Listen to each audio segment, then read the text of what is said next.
Everyone talks about becoming a millionaire, but hardly anyone admits the brutal truth. The first $100,000 is the real mountain. It's the hardest cash you'll ever earn, and once you get past it, the climb suddenly feels like a downhill coast. See, starting from zero isn't just tough, it's demoralizing. You save a few bucks, invest a little, and it feels like nothing changes. You watch your balance crawl while everyone else seems to be sprinting ahead. That's the trap that breaks most people, the illusion that progress isn't happening. But it is. Every dollar you stack in the beginning is like laying bricks in wet cement, slow, heavy, painful. And then one day, something clicks. Your savings start earning their own income. The numbers begin to move without your constant effort. That's compounding, and it's the reason the next $100,000 feels effortless compared to the first. So if you're stuck in that frustrating stage where nothing seems to work, don't quit. You're not failing, you're still in the hardest part of the journey. Because after you hit that first milestone, the momentum finally takes over. This video will show you why the first $100,000 hurts, and why every dollar after that feels lighter. Starting from zero is brutal. There's no momentum, no cushion, no magic wind at your back, just you pushing against gravity. Money, like a bike on a steep hill, resists movement until it starts rolling. Those first few pushes, saving $50 here, $100 there, feel meaningless. You sacrifice dinners out, skip trips, and still your account balance barely moves. It's exhausting. But what's really happening in those early stages is something invisible. You're building the base that future momentum depends on. Think of it this way: compounding doesn't reward effort immediately. A few $100 earning a few bucks in interest feels like nothing. It doesn't feel worth it. That's why most people give up, not because it's impossible, but because it's boring and slow. The numbers don't look impressive yet, so they assume the system doesn't work. But the truth is, compounding is like gravity. It's weak at first, then unstoppable once enough mass builds up. The first $100,000 is where the resistance lives. It's where every sacrifice feels heavy. But once that foundation is built, the same effort that once felt useless suddenly starts multiplying on its own. That's the turning point, and most people never make it there. I grew up watching my parents stretch every dollar during a recession. There were months when dinner meant whatever we could make from a few cans in the pantry. Vacations? Never happened. Every purchase was a debate, every bill a small battle. But looking back, those years taught me more about money than any finance book ever could. Scarcity forces clarity. It shows you what actually matters and what doesn't. When you don't have much, you learn to protect every cent, to think twice before wasting, and to find comfort in simplicity. The best money lessons don't come from abundance. They come from the times you had to count change. That's where financial discipline is forged. Most people only start saving when it's convenient, but the truth is, discipline born out of necessity becomes your greatest weapon later on.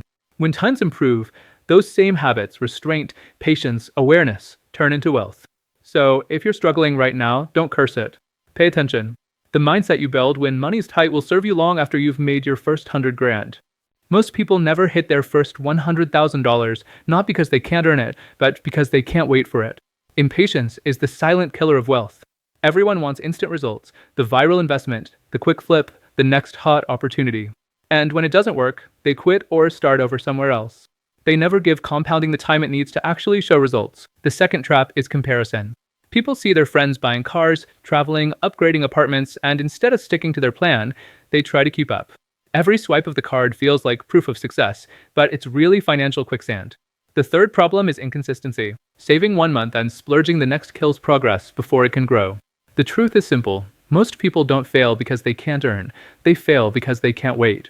The path to your first $100,000 doesn't require brilliance. It requires doing boring, disciplined things over and over, while everyone else gets distracted chasing shortcuts. The world rewards patience, not panic. If you want to hit your first $100,000, you don't need complex strategies. You need habits that remove emotion from the equation. Habit 1. Spend way less than you earn. It sounds obvious, but it's the foundation. The gap between your income and your lifestyle is where freedom is born. The wider that gap, the faster you grow. If you make $4,000 a month and live on $3,000, that $1,000 isn't just savings, it's future leverage. Habit 2. Automate it. Don't wait for motivation to save. Move money out of your checking account before you even see it.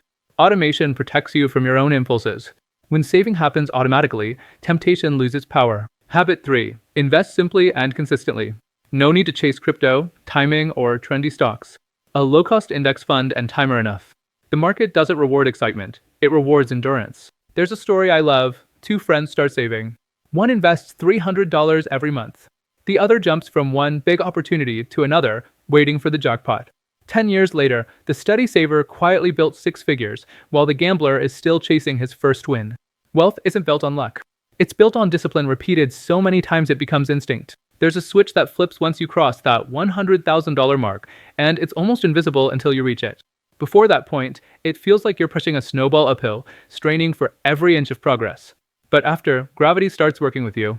Suddenly, a 10% return isn't $100 anymore, it's $10,000. The growth becomes visible, tangible, motivating. You stop feeling like your effort disappears into a void. That's the magic of compounding. It's slow, then sudden. The early years are full of invisible progress. The middle years are where the curve finally bends upward. This is why the next $100,000 takes half the time of the first. The money you've built starts earning its own money, and your job shifts from pushing to steering. The key is to survive long enough for that flip to happen. If you quit before the magic starts, you'll never feel the effortless acceleration that follows. Nothing kills progress faster than comparison. Envy is financial poison disguised as motivation. You see someone else's new car, new watch, or exotic trip, and suddenly, your steady plan feels small. You start thinking, I deserve that too. And that's how savings disappear. Comparing your finances to others is like running a marathon while staring at someone else's stopwatch. You lose focus, you trip over your own steps, and you forget why you started running in the first place. Here's the truth. Most people you envy aren't actually ahead, they're just louder. The car might be financed. The lifestyle might be debt. But envy doesn't care about math. It just wants you to spend to feel equal. The cure is brutal but simple. Measure progress in years, not weekends. Wealth builds in silence. You won't see your growth in a month, you'll see it in decades. Every dollar you save while others flex is a vote for your future freedom. So the next time you feel envy rising, remind yourself you're playing a different game. Their game ends when the bill arrives. Yours ends when you never have to check the price tag again. The hardest part of building wealth isn't learning how to invest, it's learning how to sit still while the world screams. Do something. Everywhere you look, someone's bragging about flipping stocks, chasing crypto spikes, or jumping on the next can't-miss trend. The pressure to act, to move, to not miss out is relentless. But here's the secret no one talks about. Patience is a superpower. The market rewards the ones who can wait, not the ones who can react. Most people panic at the first dip, switch strategies when results are slow, or abandon their plan the moment something shinier appears. Every time they reset, they erase years of potential progress. Wealth doesn't need constant tweaking, it needs time to breathe. You don't need to be a genius to get rich, you just need to outlast everyone who quits. Think of money like planting a tree. If you keep digging it up to check if it's growing, it never will. The biggest difference between those who build wealth and those who chase it isn't intelligence, it's endurance. In a world addicted to motion, the smartest move is often to do nothing and let time compound in silence. If you want to protect your progress, here's a simple rule. Avoid debt, avoid chaos, and avoid dumb people. Those three destroy more wealth than bad investments ever could. Debt traps you in reverse compounding. Instead of your money working for you, it works against you, quietly stealing tomorrow's freedom for today's impulse.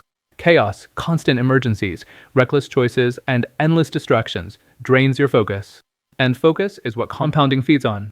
You can't build long-term wealth if your mind is constantly putting out short-term fires. Then there are the people who turn everything into noise, the drama magnets, the get-rich-quick profits, the ones who laugh at your boring consistency. Distance yourself. A quiet life compounds faster than a dramatic one. Every unnecessary argument, every impulsive purchase, every night lost to gossip or chaos is time you could have spent letting your wealth grow. You don't need perfection, just peace. Compounding only works when you give it years of uninterrupted calm. Protect your environment like you protect your money, because in the end, they're the same thing. The more stillness you create, the faster everything around you starts to grow. There's a limit to how far trading time can take you. No matter how skilled or hardworking you are, there are only so many hours in a day. That's the ceiling of employment. You're renting your time to someone else's dream. True wealth begins when you flip that equation and your money starts working for you. The goal isn't to just earn income, it's to build engines that earn while you sleep. Ownership is where financial freedom lives. It could be a small business that runs without you, a rental property that generates monthly cash flow, or a simple index fund quietly compounding in the background. These are your silent employees. They don't call in sick, they don't take weekends off, and they never stop working. Every dollar you invest in ownership is a seed planted for future independence. The earlier you start building assets, the faster the compounding engine begins to spin. So yes, keep working hard, but make sure that work is building something beyond your next paycheck. Because the moment you stop trading time and start owning assets, you shift from surviving the week to owning your future. Here's the paradox of money. The first $100,000 is the hardest to earn, but also the most valuable you'll ever make. Not because of what it buys, but because of what it teaches you. That first milestone forces you to learn the three truths of wealth: patience, consistency, and humility. Patience, because results never come as fast as you want them to. Consistency, because tiny, repeated actions beat rare bursts of motivation. And humility, because once you realize how slow real progress feels, you stop chasing shortcuts. You don't need luck to get rich. You need time and discipline. Every dollar saved, every habit built, every moment of restraint, that's your foundation. The first $100,000 hurts. It's heavy, slow, unforgiving. But once you cross that line, everything changes. The next 100 comes faster. The one after that, even faster. Eventually, your money compounds faster than your effort, and that's when wealth stops feeling like a fight. So keep pushing. Don't quit during the hardest stretch. That's where everyone else gives up. And when they do, that's where your advantage begins. If you found this video valuable, hit subscribe, because in the next one, we'll dive deeper into how to make your money work even harder for you. The journey doesn't end at $100,000. That's just where it finally begins.